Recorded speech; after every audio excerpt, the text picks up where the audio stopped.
Hey there, comic book fans. I'm back from the comic shop again this week. Pretty light week at the comic shop. Only got 5 comics. 3 were on my pull list, so I picked a couple of first issues off of the stands. And I also bought some comic book bags just to stock up. I usually like to keep an extra 100 around as I have a bag of 100 open. That way I don't get caught short. And I buy them on weeks when there's, not a ton of comics that I got. So, but first we'll show you the top of the printer museum comics I had out this week. We've got a Gru the Wanderer.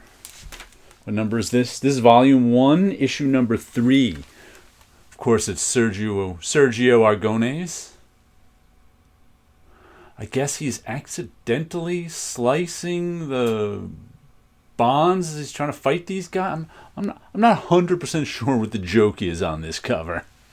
But it's nicely drawn by Sergio. And I didn't even realize I had this. Marvel Spotlight number 32. This is the first appearance of Spider-Woman when she had that Spider-Man-like mask and didn't show all her hair. And this is one of those I looked up. I'm trying to think of it. It was maybe it's the Cat number 1 I was thinking of that Joe Sinnott drew. Because I remember just like last year learning that I think it was Joe Sinnott drew the cover to Cat number 1. He penciled and inked it. And I was like, is this the one Joe Sinnott did? And I was looking at it, not thinking so, but I didn't know who did it. So I looked it up. And it turns out they're not 100% sure who did it either out there in the world. And the Grand Comic Book Database says it's Gil Kane with John Romita corrections on the pencils. And that's what those hands are Gil Kane to me. Especially that hand coming at us. And that's a John Romita face on her for sure. And they're not sure who inked it either. I think they said Dick Giordano or someone else. I forget who else they said. But here's a cover that nobody's sure who the credit belongs to. I mean, I'll go along with the Gil Kane plus John Romita. But whoever inked it, and John Romita must have redrawn that Nick Fury head because that doesn't look like Gil Kane at all. But, yeah, another cover to look at. Wonder who did it. All right, let's see what comics we got. We will start with Local Man number 4. This one's been good, and this is the flip cover one. I think this is our main cover. And then the back cover, flip cover, this is like supposed to be the 90s version of what the Local Man comic would look like. It's sort of a murder mystery with a guy who used to be a superhero and goes back to his hometown disgraced after, I don't know, a decade of being a revered superhero. So it's been fun. I like the art on it. Who's the art? Well, Tim Seeley's actually drawing the 90s stuff. I didn't even know he drew. Tony Fleece, Fleecs, is the artist. And he does a nice job. Like I said, the main story is kind of ordinary because he's not a superhero anymore. He's just a regular old citizen. But he's not allowed. Matter of fact, he's not allowed to be a superhero. Oh, that guy behind him is the sort of leader of the super team he was on, who was really pissed at him. Then let's see what else we got here. We've got the Aversions, which is a Cerebus in Hell. Man, I can't remember if I liked or didn't like the last issue of Cerebus. I think that was one I didn't like. I can't remember, though. And this is copy 599 of 1490. So they got a couple extra 100 on the print run, this one, I guess, because it's that Vision cover. I didn't even read the balloons yet. There's 2. But it's a Cerebus comic strip. It's hit or miss with me, but I've been enjoying it, so I'm still getting it. Then, this is something I forgot I ordered. We've got the Dave Stevens, the Rocketeer one-shot, with an Adam Hughes cover, and I think there's an Adam Hughes story on the inside, too. Yeah, there it is.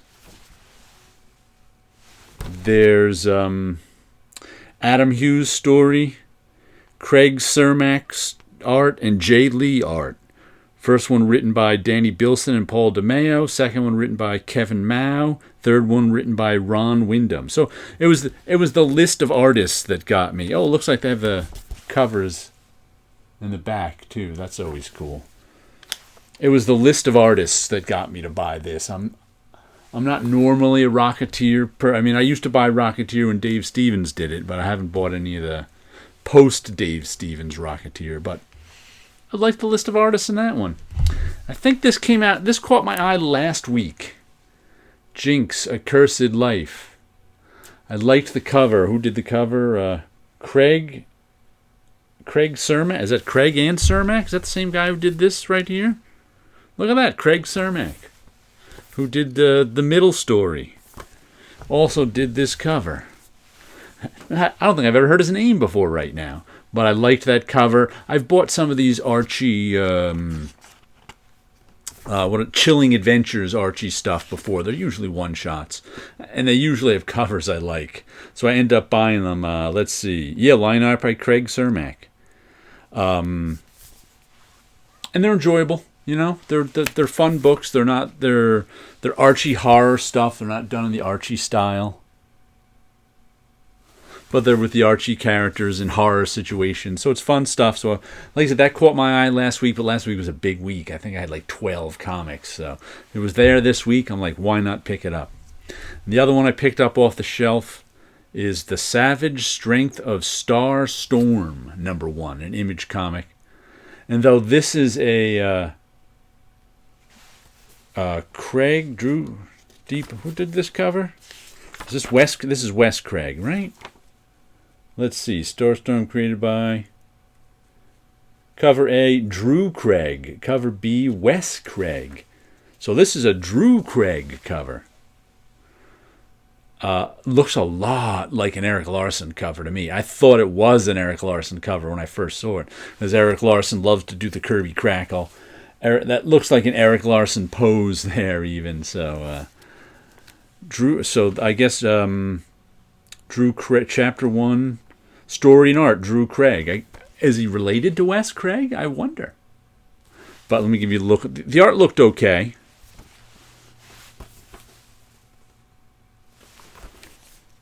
I like these heads pages. So you know what? Nothing else to buy. I figured I'd give it a try. Why not? Let me show you a little bit of my artwork that I got here. What did I finish up? Dreams of Things 189.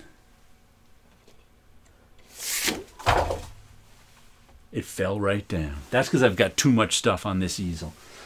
I've got a drawing board, all my big ink drawings from the last, 2 years, and a painting. So there's no room on my easel. But here's this drawing. I like the way she's staring at us there. Staring us down. I also like the way the pink sky and the blue clouds. You know what? This blue under the clouds looks like rain up on the screen. It didn't look like rain to me just sitting there. It looked like some sort of wall. Interesting.